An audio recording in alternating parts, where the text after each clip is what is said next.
여러분 안녕하세요. 최신 세계 경제 뉴스를 발췌 소개하고 제 의견을 곁들이는 세계경제는 지금 Current Issues of Global Economy 편집자 정견만입니다. 네, 3월 6일자 세계경제는 지금 시작하겠습니다. 오늘 토픽 2건, 단신 3건, 그리고 오늘의 명상으로 정철의 관동별곡을 감상하시겠습니다. 네, 오늘의 토픽은 미국의 2월 중 고용이 예상보다 훨씬 많은 67만 8천 명 증가하고 실업률은 3.8%로 하락하였다는 CNBC 보도입니다. 두 번째 뉴스는 중국이 올해 경제 성장 목표를 5.5% 내로 설정하였다는 로이터 통신 보도입니다. 네, 오늘도 단신 3건을 올렸습니다. 첫 번째 단신은 토요일 새벽 현재 세계 코로나 바이러스 발병 현황 등입니다. 두 번째 단신은 지난주 세계 곡물 및 에너지 등 국제 상품 가격이 크게 올랐다는 마켓워치사 보도입니다. 세 번째 단신은 다음 주 미국 금융시장 주요 이슈 및 일정입니다. 그리고 오늘은 정철의 관동별곡 종사 부분을 첨부하였으므로 감상하시기 바랍니다. 네, 오늘의 토픽 February jobs rose surprisingly strong 678,000.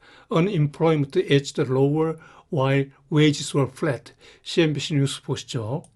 네, 2월 중 미국의 고용이 월가 예상보다 훨씬 많은 67만 8천 명이나 증가한 것으로 나왔습니다.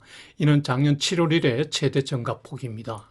1월 중 고용도 48만 1천 명으로 수정 발표되었네요. 산업별로 보면은 여가 및 접대업이 17만 9천 명 증가해서 역시 고용을 선도하고 있고요.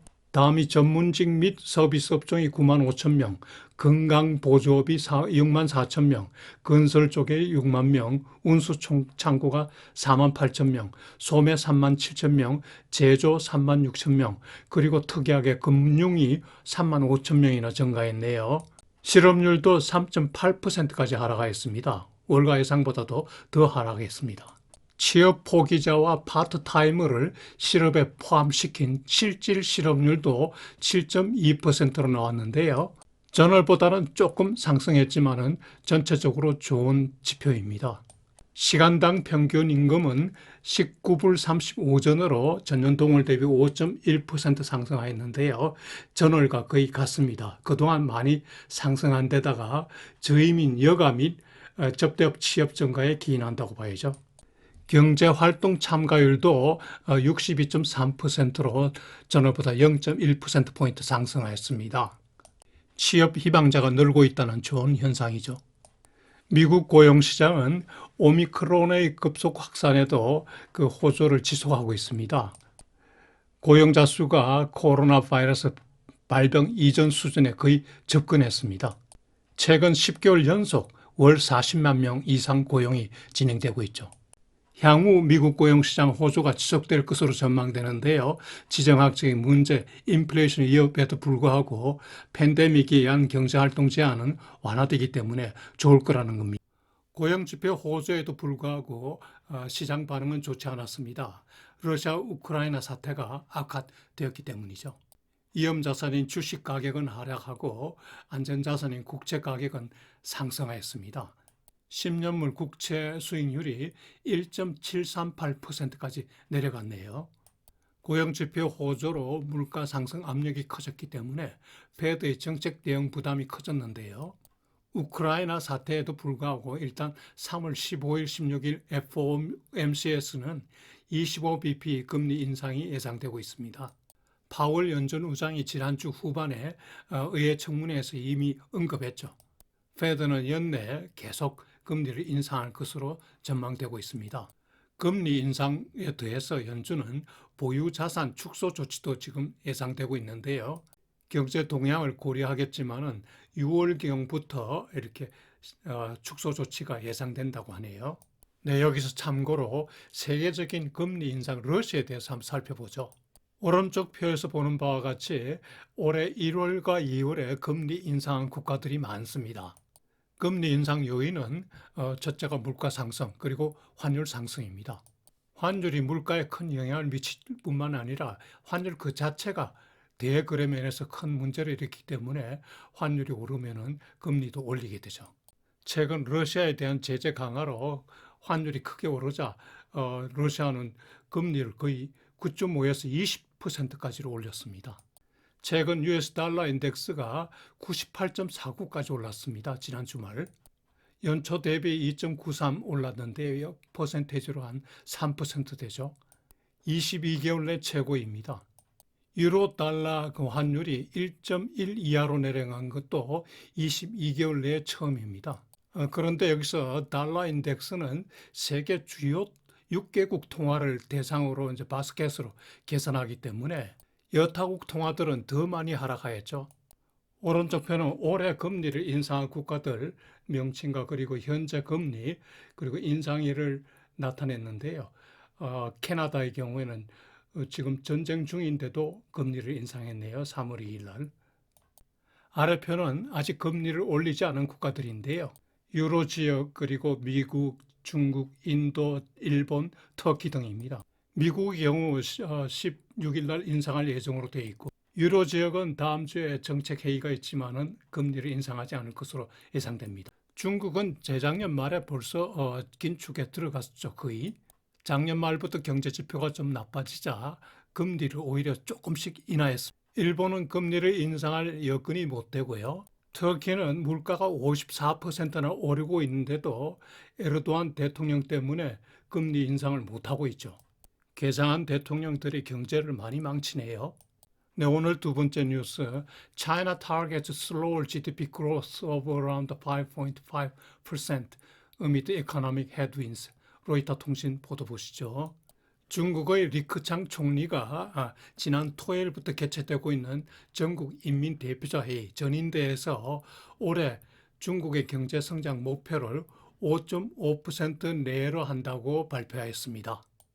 이는 작년도 경제 성장 목표 6% 이상보다 0.5%포인트 하향 조정된 거죠. 근데 실제로 중국 경제는 작년에 8.1% 상장하였습니다. 10년 내 최고였죠. 재작년에 2.2% 성장에 따른 기저 효과가 많이 반영된 것입니다. 올해 5.5% 성장 목표도 제 생각에 상당히 높아 보입니다. 어쨌거나 작년보다 성장률 목표를 낮춘 이유는 부동산 부문 침체가 이어지고 있고 소비 침체가 예상되고 있죠. 수출 등 대여건도 불안하죠. 그 외에 리크창 총리가 발표한 내용들을 보면요. 첫째, 경제 안정을 최우선 과제로 선택하였다는 점. 즉 안정 속에 성장을 추구한다는 건데 이는 한국의 80년대, 90년대 정책과 유사하죠. 저는 중국이 이럴 때마다 한국에서 잘 배워갔다는 느낌이 듭니다. 중국은 올해 초부터 경기 회복 정책을 시행 중인데요. 금리하고 지준율도 인하했고 그 지방 정부의 인프라 투자도 확대하고 있고 세율 추가 인하도 약속하였습니다. 그래서 2조 5천억 규모의 그 감세를 추진하고 있습니다. 올해 재정 목표는 재정 적자가 GDP 2.8% 내외가 되도록 한다고 하네요. 작년의 3.2%보다 0.4%포인트 하향 조정된 것입니다. 그만큼 정부 지출을 줄여나간다는 겁니다. 올해 소비자 물가 목표는 3%네요. 작년과 같습니다. 지방정부 특별채권 발행 한도도 작년과 같은 3조 6,500억 위엔으로 설정하였네요. 여기서 참고로 중국의 양해에 대해서 알아보죠.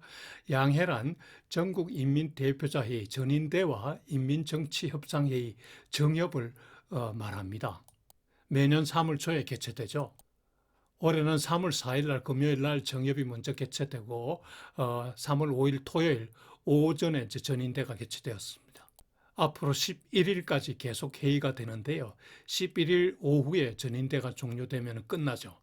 예년보다 하루 기간이 단축되었네요. 또 하나 참고하실 것은 최고 이엔화가 강세라는 걸 아셔야겠죠. 지난 주말에 1달러 대 6.3188 위엔까지 떨어졌습니다. 오른쪽 표에 잘 나와 있죠.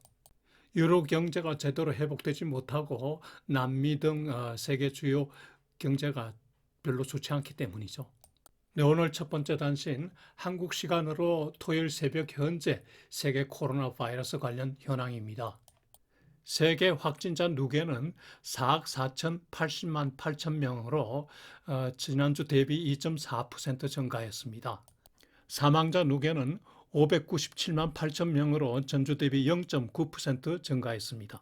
전 세계 백신 접종자 수는 105억 8,576만 6천 명으로 전주 대비 1.7% 증가했습니다. 그나마 다행스럽게 확진자 증가세가 5주 연속 하락하고 있습니다. 다행입니다. 사망자 증가세도 4주 연속 하락하고 있습니다. 탑12 국가별 순위는 지난주와 같습니다. 미국, 인도, 브라질, 프랑스, 영국, 러시아, 독일, 터키, 이탈리아, 스페인, 아르헨티나, 이란 순입니다. 확진자 수가 5주 연속 하락하고 있다고 했는데요. 미국의 경우 지난 주말 하루 76,282명 증가에 그쳤고요. 특히 인도는 6,396명 증가로 나왔는데요. 제가 통계가 이상해서 다시 봤는데 정확합니다. 한국 사태가 너무 안타깝습니다. 여기다 산불까지 나서 더 걱정입니다. 네, 오늘 두 번째 단신은 지난주 국제 상품 가격이 러시아 우크라이나 사태에 영향받아서 고공행진을 벌였다는 소식입니다. 아시다시피 러시아는 석유와 밀은 세계 최대 수출국이고요. 팔라디움과 금, 은, 그리고 동은 세계 2위 내지 3위에 해당합니다. 그리고 우크라이나는 각종 농산물을 많이 수출하죠. 유럽의 빵 공장이라는 별명이 있습니다. 이런 두 나라에서 전쟁이 나니까 공급 부족 사태가 나오죠. 여기에다가 이제 서구의 러시아 제재 강화도 가격 상승 요인이 됩니다. 스위프트 등 국제 결제 수단도 차단해 버렸죠. 또 러시아 선박 그리고 항공기 운항도 제한하고 있죠. 현재 세계적으로 진행 중인 인플레이션에 가속도를 붙인다고 할까요? 수입국의 부담 확대와 더불어 세계 경제 회복 지연이 우려됩니다. 네, 오른쪽 표는 주요 상품별 상승률 표입니다. 지난주에 10% 이상 가격 상승한 품목을 보면은 우선 밀입니다. 지난주에 41% 폭등하였습니다. 옥수수는 15%, 팔라디움은 23%, 그리고 WTI 웨스트 텍사스 오일도 22%, 브렌트 오일도 21% 상승하였고요. 천연가스는 12.2% 상승하였습니다. 그 외 구리가 7.5% 상승하고 금과 은 등이 5% 이상 상승하였습니다. 세계 경제를 위해서도 러시아 우크라이나 사태가 하루빨리 종결되기를 기원합니다. 네, 다음 주 미국 금융시장 주요 이슈 및 일정 보시죠. 다음 주에도 러시아 우크라이나 사태가 시장을 합도할 것으로 예상되는데요.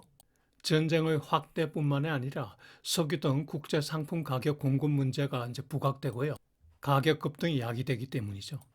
다음 주 경제 지표로는 2월 소비자 물가지수 CPI가 목요일 날 발표됩니다.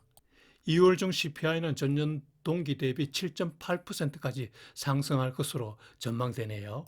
지난 1월에 7.5% 상승이 40년 내 최고라고 했는데 이 기록도 깨는 거죠.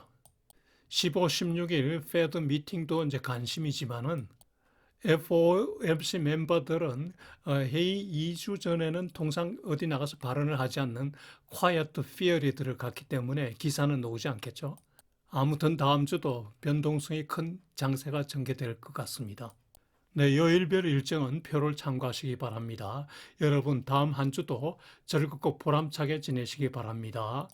그리고 첨부한 송강정철의 관동별곡 종사 부분을 꼭 한번 시청해 보시기 바랍니다. 저는 관동별곡 중에서 이 종사 부분을 제일 좋아합니다.